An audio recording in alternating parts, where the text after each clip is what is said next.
I don't think that the story of the 2026 World Cup will be about how the halftime show is a bad display, or that like Donald Trump was like a shadow over the World Cup, although maybe he was. But I think that the story will probably be that a bunch of people came to America and had a surprisingly good time. I think which actually what a phenomenal way to round things out. Is not that bad, all things considered.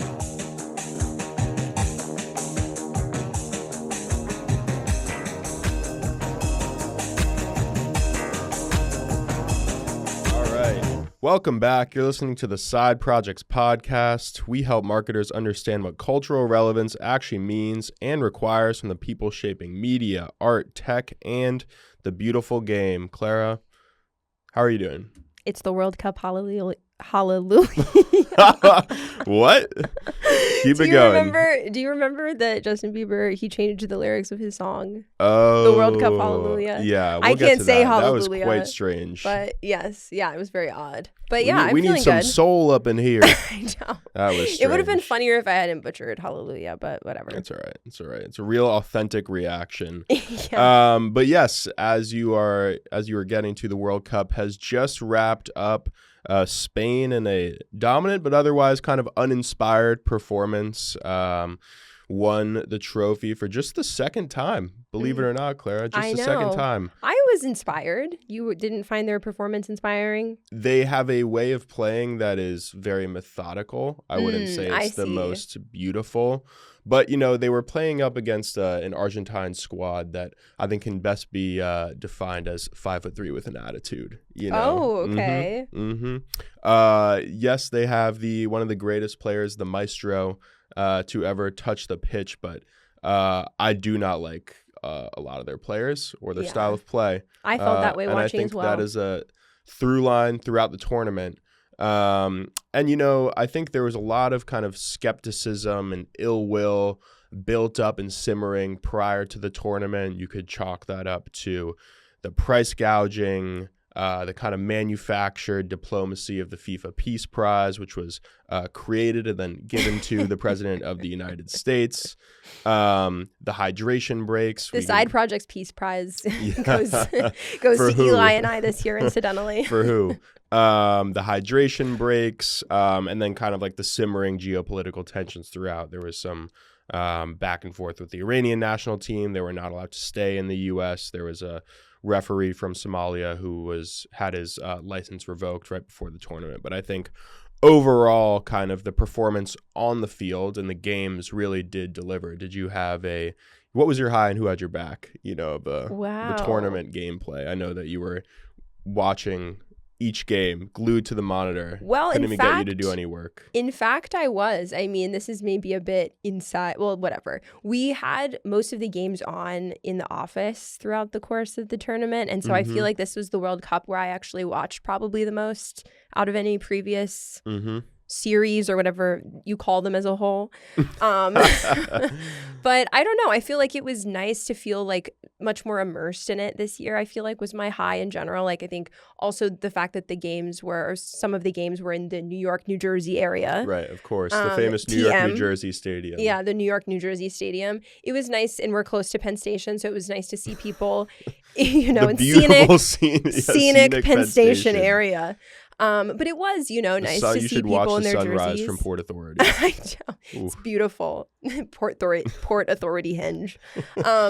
But yeah, it was nice to feel, I think, sort of much more part of it than in years past. I feel like I felt much more engaged. I don't know that I had like a favorite team necessarily, but like it was fun to watch with people in the office who like did have a favorite team. Not the Stars and Stripes? Well, I mean, I guess default. On this America 250. I know. It's well, I feel like without getting patriotism. super in the weeds, because I know we have other things to discuss, I feel like we talked off pod about just like generally the challenge with rooting for the USA team, because USA soccer is just not that huge. Like I didn't really know any of the players despite all of the many attempts to get to know the players via World Cup games like interstitial spots or whatever it was that they were showing of like everybody's hometown hero story. It was sort of like, I still only kind of know those guys. Like I know one of them grew up in Hershey, Pennsylvania because of the Hershey chocolate ad, but like, I mean, I wish them all well, but it's not like you're out there like, oh yeah, like that's my guy or something, you know. It's like I'm just rooting for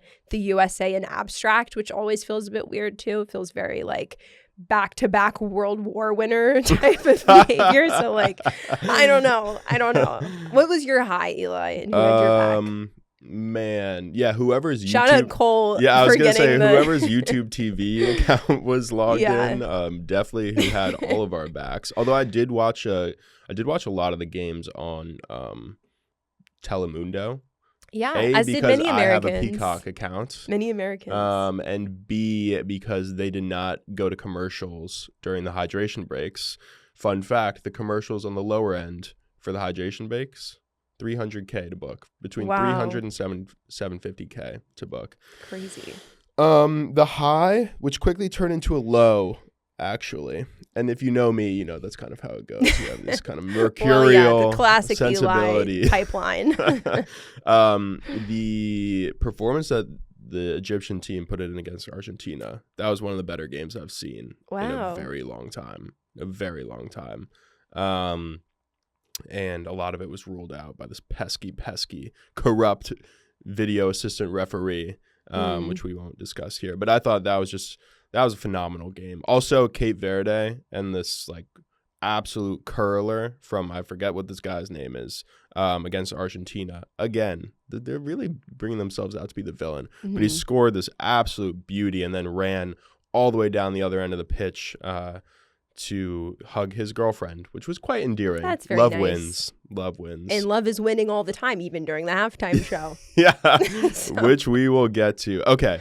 But yeah, so more germane and closer to our world, I think this was really a World Cup that, while pulling some really, really impressive viewership numbers on kind of linear TV, I was reading on Deadline that this year's tournament concluded the group stage round averaging 5.1 million U.S. viewers across 72 matches, which is apparently a 92% increase from 2022. Substantial. So get your bread up. And then the round of 16 match between Mexico and England, which was also a phenomenal game, was the most watched soccer match in total audience in U.S. Spanish language TV history. But it also really played out heavily across the social and brand landscape, which is what we want to talk about today, particularly from a talent standpoint, which I think is unsurprising given kind of like the U.S. market and the global nature of the tournament. Roger Bennett, who's the host of the Men in Blazers podcast and show, I was reading a transcript from the Galaxy Brain podcast via The Atlantic, and he said that the World Cup is the world's last global billboard. It's like a global eclipse that sweeps the nation for 39 straight days, holds everybody in its sway. And on social, you might have seen some of these moments holding you in your sway, such as holding you in your sway, the new stopping you in your scroll. Holding you in your sway does sound like a Justin Bieber swag. Sounds like B-side a Dancing with the Stars holding. Is that one of the? It's Holy, whatever. Anyway, so there was Cape Verde's goalkeeper, the 40-year-old, getting up there again with youth culture. I know, gerontocracy. Plunging. He started the tournament with 50,000 followers on Instagram. He now has about 29 million. That became like the major Cinderella story. You have all Never too old to be a Cinderella of your own story. That's the brand takeaway. You had all these fans discovering like Buc-ee's and, Feastables and or Ranch. whatever. And Ranch. Erling Hidden Valley, Haaland. always getting these sneaky wins. I know. Erling Haaland kept up a YouTube vlog, which was actually, it was pretty good. I mean, he's a really likable guy. He's funny. He's a likable guy, despite playing and some taxidermied raccoons. I know, despite playing on a blood money squad. Kept a YouTube vlog and, documented a lot of his travels throughout the tournament. There was this like challenge between Norwegian Air and British Airlines because the two played each other. England and Norway played each other in the quarterfinals. I Show Speed, who's probably like, and we'll talk about him too, the world's most popular streamer, I guess, Catnip if you're 10 years old. had front row seats to almost every single game, and a lot of his clips, circulated following each game. He's a big kind of like reaction content guy. But I think what we want to talk about today is like sport can really be a double-edged sword for brands. You obviously are able to benefit from like the mass awareness and emotional potency that sport is really one of the last things that can deliver from a brand and consumer standpoint too, but also it can be really like unpredictable and volatile. And I think if you're making a big investment, of which advertising in sports often is, unless you're doing it in kind of a reactive nature, it can easily fall flat. So today I think we can do a bit of a rundown in terms of like, I don't know, how brands showed up, for lack of a better word, and also how talent really operated at the World Cup and what broke through, whether that's from kind of like the blue chip sponsors, what my friend Gabe calls like the Coca-Cola of people, David Beckham, or something that might flow under the radar in terms of kind of like brand sponsorships. But Clara, I'll hand it over to you to kind of articulate a lot of that in a clearer and more concise way. Well, I'll try my best. I do have a couple of observations, which I am excited to talk about. I'm also a bit jet lagged, so I hope that it all makes sense, and I've written much of it down. So apologies to our video viewers, because I want to make sure I talked about everything. But she's using an index card to go line by line. I know, exactly. Not my reading card, calling out my reading card. But no, I think, and this is from maybe more of a brand context, but I think coming out of Cannes, there was a lot of talk about creators, and creators are the new athletes type of conversation. And like, this is where like all of the attention and money is headed. And I think that, yes, I Show Speed was obviously sort of like maybe representative of like that cohort. But I think, as you said, the World Cup is a global event, and I think it sort of forces brands and everyone to sort of operate in this much more, mass relevance tier, I guess. And so I think looking at it just from that side, I had a couple of observations. So going off of the David Beckham point, the Coca-Cola of people, I think that it's true even outside of the World Cup that like when brands look to celebrity talent to partner with on a commercial or sort of like a bigger spot, there's kind of like this cast of characters that seems to recur, David Beckham being one of them. I would say even outside of the World Cup, I feel like he's been in Super Bowl ads. Yeah, well, I think he's the most legible soccer personality for America. He's the most British American, or he's the most famous American soccer player who happens to be British. Just to rattle them off for those who maybe did not watch the commercials during the World Cup, he was in a Bank of America spot. He was in a Home Depot spot. He was in a Lenovo spot, a Stella Artois spot, and he was also de-aged for the Adidas commercial. I think there might have been others. There probably were others, but he was in like a lot of them, like visibly a lot of them, like B2B type of level. But I think that there are other people like Shaq famously, John Hamm recently, Kevin Hart, like people that are just sort of always in commercials. Do you know what I mean? Yeah. And it doesn't just, I guess all I'm saying is it wasn't maybe just specific to David Beckham or just specific to the World Cup. And I think it made me think about, perhaps very much unrelatedly, New York Mag just published an article, I guess a bit of a hot take, about how Kamala Harris is the front runner for the 2028 Democratic nominee for the presidential election. And how a lot of that is because she just has a level of name recognition and face recognition that is really hard to generate. And I think it's at 99% or some amount. I mean, who's the 1% who doesn't know? I mean, whatever. America is America. But she is, obviously a recognizable person.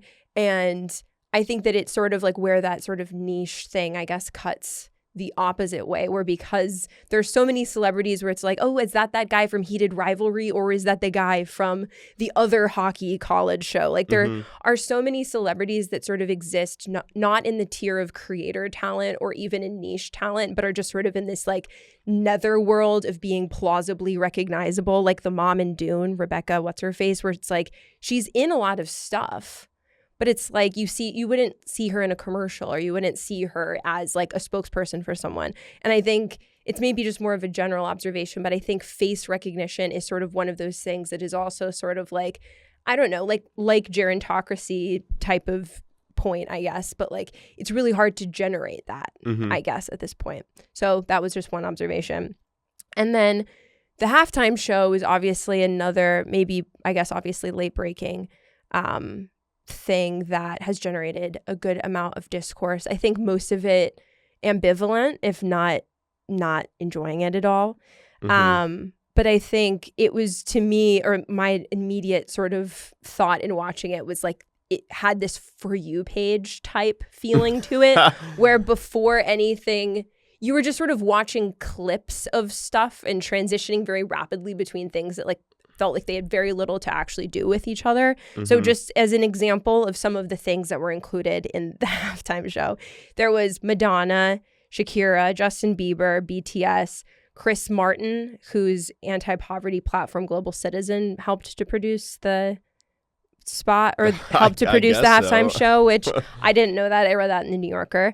Shakira and Burna Boy, the children's chorus from PS22 in New York City, Ted Lasso, played by Jason Sudeikis, the Muppets, including Miss Piggy, who looked fabulous, Ronaldo and Ronaldinho, the New York Philharmonic, and the Simon Bolivar Symphony Orchestra of Venezuela. So truly something for everyone. If you didn't recognize anyone among that lineup, you might also be among the 1% of Americans who doesn't know who Kamala Harris is. But I thought, or what she stands for. But I thought that Amanda Petrusik was the person who wrote the article in the New Yorker, and I thought that she was really sharp in conveying the uncanniness of watching something like that, which she described as being spiritually rattled, existentially adrift, and namelessly sad. And it reminded me a lot, and maybe you have a take about this too, about the Banality of Spectacle article that you wrote for our Substack recently, which if you don't subscribe to, you should.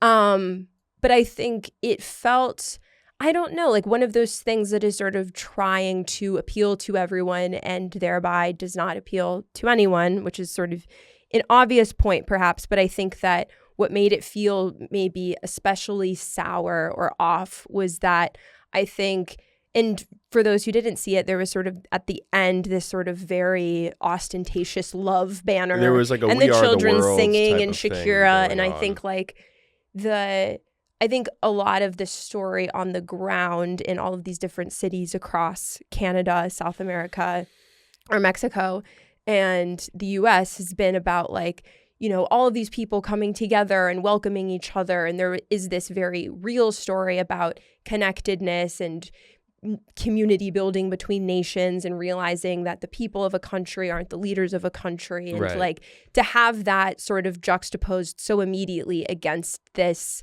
version of love and human connectivity as understood by like, you know, the planners of the halftime show for the World Cup, or like as it's represented in a brand deck. I think that it just felt perhaps especially sour, if that makes sense. Yeah. So it was just also something I was thinking about in juxtaposition to the Bad Bunny halftime show, which also sort of ended on a similar note of like, I think I wrote it down, about, how the only thing more powerful than hate is love, which I think perhaps, or you could make the argument. It's giving Empire State Building flag. It is giving Empire State Building flag. But I think you can make the case that his halftime show proved that out, or at least was maybe a different way of trying to prove that out via being both like much more specific to who he is as an artist, but just a much tighter show in terms of the creative direction and the cohesion and the sense that what he was representing was something that he did genuinely love, versus the halftime show, which is representing a robot's idea of love. Do you know what I mean? Well, like, it was so unbelievably bizarre. Yeah. And this is, for those who didn't know, I guess, the first time that it's a World Cup of firsts, by the way. The first time that there has ever been a halftime show in World Cup history. And it was a bit controversial, too. Yeah, it was controversial not for sucking ass, but for extending the period of, well, also for being like a flagrant money grab or whatever. But usually halftime is supposed to be like 15 minutes long, and this extended it to like 8 minutes, which is kind of a like, well, actually, like halftime has to be this, the rules and regulations state, whatever. I just thought it was like weird. And per your FYP point, it did feel like when you're standing on the train and you're watching like an elderly person scroll through Facebook reels, You know what Yeah. I mean? I'm like, it's like deeply It depressing. was a lot of the same songs. It's too, like when no your shade. algorithm hasn't quite like been tailored to you necessarily, so you get. It's like the side projects Instagram algorithm. Yeah, exactly. You get like People Magazine, No Shade to People Magazine, or like Yeah. very strange. A lot of people gossip. catching strays in this Very episode. strange gossip. Yeah. But yeah, it was a very kind of like TikTokified "We Are the World" type of thing going on. The whole Madonna, Ronaldinho thing was very, very strange, as was the Muppets. As with the production, it felt kind of cheap. It felt kind of Temu Bad Bunny halftime show Yeah. as well.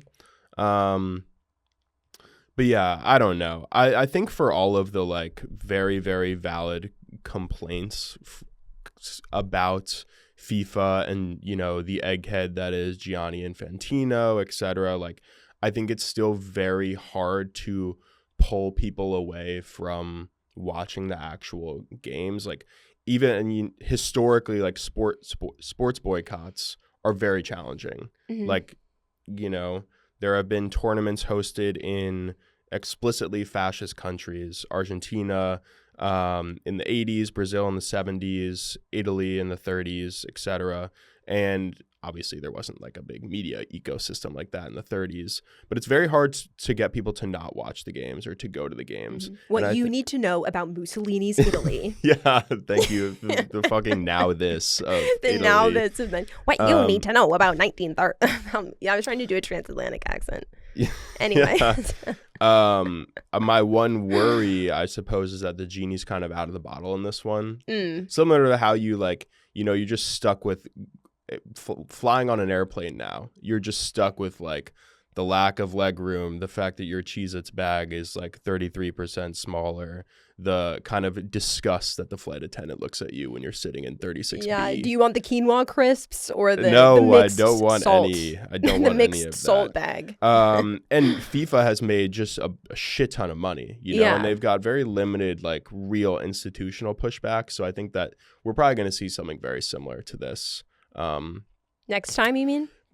Probably. I mean, I think due to how advertising and celebrity plays a very, very specific role in like the American conscious and the American mind, I think they kind of get a pass here. Mm-hmm. And I think that for a lot of people coming from around the globe, this was a very like touristy event. You know, it felt like more of like a Disney World thing than when you go to a club game and there's a lot of vitriol. There's a lot of hate. Yeah. There's probably a bit more passion. You know, this was like a bit more family friendly. Yeah. And more branded. Nothing wrong with a bit of a family friendly time. No. And I don't want hate or vitriol to dominate, you know, sporting matches. Well, moving forward. May I say something optimistic?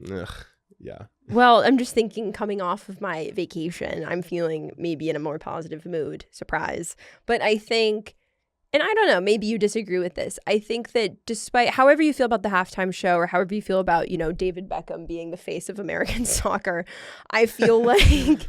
Well, it ain't Landon Donovan in that toupee. Well, I mean, I think that regardless, I don't think that the story of the 2026 World Cup will be about how the halftime show is a bad display or that like Donald Trump was like a shadow over the World Cup, although maybe he was. But I think that the story will probably be that a bunch of people came to America and had a surprisingly good time. I think which actually, you know what a phenomenal way to round things out. Is not that bad, all things considered. And I do think that it is interesting the way that a lot of the stuff that FIFA did produce ironically failed to dominate any type of conversation. Do you know what I mean? Like a lot of the conversation was about Scottish players at Boston baseball the Tartan game. Army. It's not Scottish players. Talk about For the You Tartan page. Army. Yeah, well, you know what I mean? Like the actual For You page stuff, not the sort of fake For You page No, you're right. type You're of right. stuff. It'll Like, be, I do think that that's the stuff that people will remember is like, oh yeah, how all these people came and like loved Waffle House and they loved ranch. And I think that is probably positive moving forward into like future FIFA or whatever. Maybe it doesn't even have to be FIFA, but like future sort of tournaments or tourism or whatever it is. Like I think much like perhaps the next cycle, I think that people did walk away with generally optimistic or, you know, having a good time type of views about the World Cup, both people of the Americas and people of the many other countries in the world. Shout out people of the many other countries How in shout the out? world. That's like probably like Right one of the before most the American UN ways that General you can Assembly. describe Yeah. the world is the That was Americas and the many other That was very countries. David Guetta 2020. I thought it was very Miss America 20 or 2008 or whatever it was. Yeah, She was like the other countries who don't have maps. Anyways, I'm sorry. I'm just a little sleepy. No, I thought that was a great way to round things out. I suppose one recommendation. The Odyssey, speaking of participation, Eli's so sick and tired of talking about the Odyssey, but I'm not, because I think that for me, again, optimistic, I have found through being sort of a bandwagon part of the Knicks run and then watching the World Cup, like it's sort of nice to be part of something that is a discourse, not in an annoying New York way, but in a sort of annoying cinephile way. In an annoying the country, if not the, you know what I like. A lot of people are thinking about the Odyssey or going to the Odyssey or arguing with strangers on the internet about the Odyssey. And even though I don't personally like to argue with strangers on the internet, or I don't plan to like, I don't know, go to a live reading of the Odyssey at whatever, some dumb coffee house. Like, I do think it's fun to be participating in something. So I am reading the Odyssey. I have tickets to go to the Odyssey. Eli's welcome to come if he wants, but we'll see. But I've enjoyed reading it. I'm reading the Emily Wilson translation, which also is controversial in its own way, but I think that it is very readable and enjoyable, and her introduction provided me with a lot of valuable context. Wow. So I hope that your and informing recommendation is as good as that. My recommendation would be fishing. I thought I was going to be seasick. Eli. It was just in my head. Yeah. Well, I think a lot of this stuff can be in one's head, you know? The fear of being sick, becoming sick, nausea, begetting nausea. Honestly, it's very Odyssey of you, Eli, to be on a boat. God. Anyway. Go fish, everyone. Thanks for tuning in. Subscribe. Tell me a story about a man. Side Projects on Substack. Find us wherever you get your podcasts. Thank you. Bye. Adios.